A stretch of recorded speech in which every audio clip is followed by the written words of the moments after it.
The history of Dacian warfare spans from c. 10th century BC up to the 2nd century AD in the region defined by ancient Greek and Latin historians as Dacia. It concerns the armed conflicts of the Dacian tribes and their kingdoms in the Balkans. Apart from conflicts between Dacians and neighboring nations and tribes, numerous wars were recorded among Dacians too. Mythological, tribal wars. The Dacians fought amongst each other but were later united, first under Burebista and later under Decebalus. Despite this, after the death of Burebista at 44 BC they had been split by a civil war, Domitian's Dacian War. The two punitive expeditions mounted as a border defense against raids of Moesia from Dacia in 86–87, ordered by the Emperor Titus Flavius Domitianus in 87 AD. And 88 AD. The first expedition was an unmitigated disaster, and the second achieved a peace, seen as unfavorable and shameful by many in Rome. Trajan's Dacian Wars.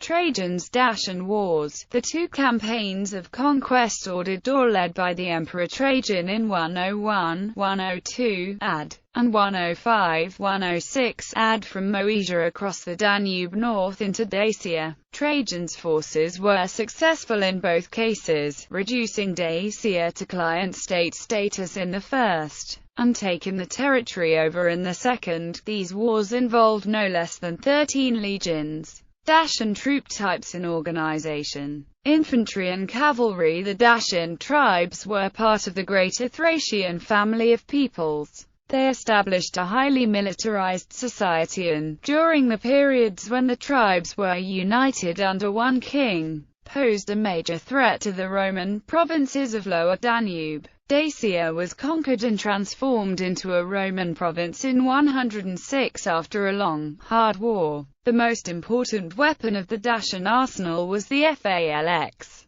This dreaded weapon, similar to a large sickle, came in two variants. A shorter, one-handed phalanx called the seeker, and a longer two-handed version. The shorter phalanx was called seeker in the Dacian language. The two-handed phalanx was a polearm. It consisted of a 3 feet long wooden shaft with a long curved iron blade of nearly equal length attached to the end. The blade was sharpened only on the inside, and was reputed to be devastatingly effective. However, it left its user vulnerable because, using a two-handed weapon, the warrior could not also make use of a shield. Alternatively, it might be used as a hook, pulling away shields and cutting at vulnerable limbs. Using the phalanx, the Dacian warriors were able to counter the power of the compact, massed Roman formations. During the time of the Roman conquest of Dacia, legionaries had reinforcing iron straps applied to their helmets.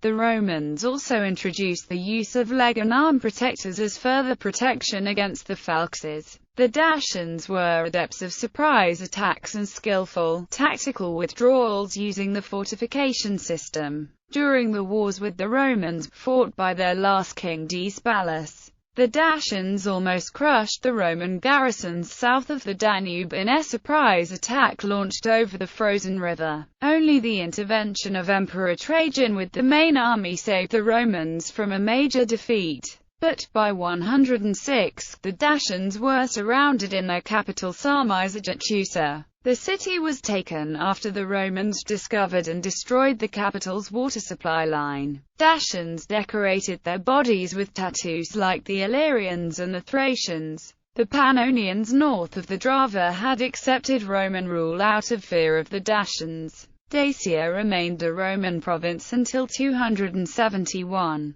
Marcus Annaeus Lucanus 39–65 wrote of Dacian hordes, have poured her captains, and the troops who guard the northern frontier from the Dacian hordes. Dacians that could afford armor wore customized Phrygian-type helmets with solid crests, domed helmets and Sarmatian helmets. They fought with spears, javelins, phalanxes, one-sided battle axes and used Draco carnixes as standards. Most used only shields as a form of defense. Cavalry would be armed with a spear, a long bronze lateen sword and an oval shield. Most of the infantry would wield a phalanx and perhaps a seeker and would wear no armor at all, even shunning shields. Mercenaries. Dacian mercenaries were uncommon in contrast to the Thracians in the Illyrians, but they could be found in the service of the Greek Dacian of the Romans. Nobility. A 2nd century chieftain would wear a bronze Phrygian-type helmet, a corselet of iron scale armor, an oval wooden shield with motifs, and wield a sword. Navy. There was no Dacian navy except perhaps boats to cross the Danube. Fortifications. Dacians had built fortresses all around Dacia, with most of them being on the Danube. A scene from Trajan's column shows Romans attacking a Dacian fortification using the testudo. The Dacians constructed stone strongholds, Davos, in the Carpathian Mountains in order to protect their capital Sarmizegetusa. The fortifications were built on a system of circular belts. This allowed the defenders, after a stronghold was lost, to retreat to the next one using hidden escape gates. Barbarians.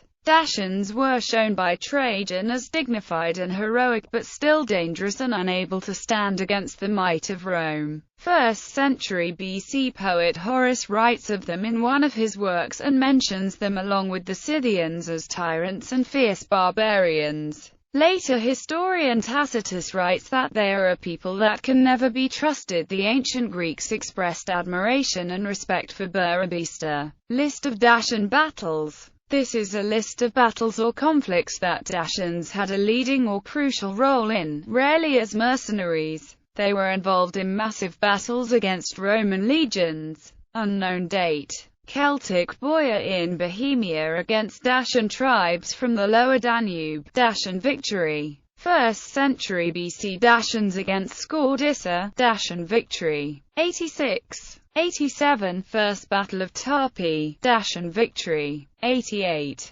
101. Second Battle of Tarpi. Indecisive Roman victory. 102. Battle of Adamclizzi. Roman victory. 103. Battle of Gaeta, Roman victory. 105. 106. Battle of Sarmizegetusa, Roman victory.